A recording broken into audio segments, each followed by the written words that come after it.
देश में कोरोना संकट और चक्रवात अम्फान से पहले ही कई जिंदगियां तबाह हो गई हैं और भारत पर अब एक और नई मुसीबत आती दिखाई दे रही है। साल 2020 को प्राकृतिक आपदाओं से भरपूर कहा जाए तो शायद ये गलत नहीं होगा। दरअसल अरब सागर से उठा चक्रवाती तूफान निसर्ग आज मुंबई, गुजरात और आसपास के इलाकों से टकरा सकता है। चक्रवात निसर्ग तेजी से देश के पश्चिमी इलाकों की ओर बढ़ रहा है। ऐसे में राज्य और केंद्र पूरी तरह से अलर्ट पर हैं। देखिए रिपोर्ट।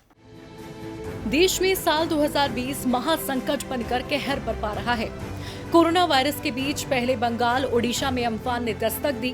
अम्फान के भारी तबाही मचाने के बाद अब एक और चक्रवाती तूफान महाराष्ट्र और गुजरात के तटीय जिलों में दस्तक देने को तैयार है। इस चक्रवात को निसर्ग नाम दिया गया है। ये तूफान पश्चिमी तट पर अरब सागर के ऊपर बना है और महाराष्ट्र के साथ साथ गुजरात के कुछ हिस्सों से टकरा सकता है। मौसम विभाग ने उत्तरी महाराष्ट्र और दक्षिण गुजरात तट के लिए येलो अलर्ट जारी किया है। मौसम विभाग के अनुसार ये चक्रवात उत्तर पूर्व की ओर बढ़ने के बाद हरिहरेश्वर और दमन के बीच उत्तर महाराष्ट्र और दक्षिण गुजरात के तटों से शाम या रात तक टकरा सकता है।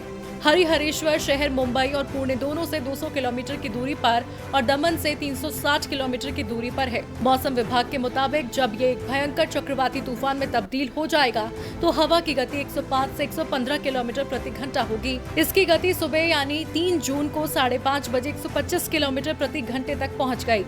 4 जून को शाम 5:30 बजे ये चक्रवात कमजोर पड़ जाएगा और हवा की गति 60 से 70 किलोमीटर प्रति घंटा तक रह जाएगी। महाराष्ट्र और गुजरात में चक्रवात से पहले अलर्ट जारी कर दिया गया है क्योंकि यहां आज राज्यों के कुछ हिस्सों में बहुत भारी बारिश होने की संभावना है।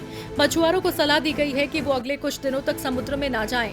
गृह मंत्री अमित शाह ने भी बीते दिनों चक्रवात को लेकर अहम बैठक की, जिसमें एनडीआरएफ समेत अन्य एजेंसियां शामिल रहीं। इसके अलावा गृह मंत्री ने महाराष्ट्र, गुजरात के मुख्यमंत्रियों से विस्तार से चर्चा की, लेकिन ये मुसीबत यहीं खत्म होती नहीं दिख रही है।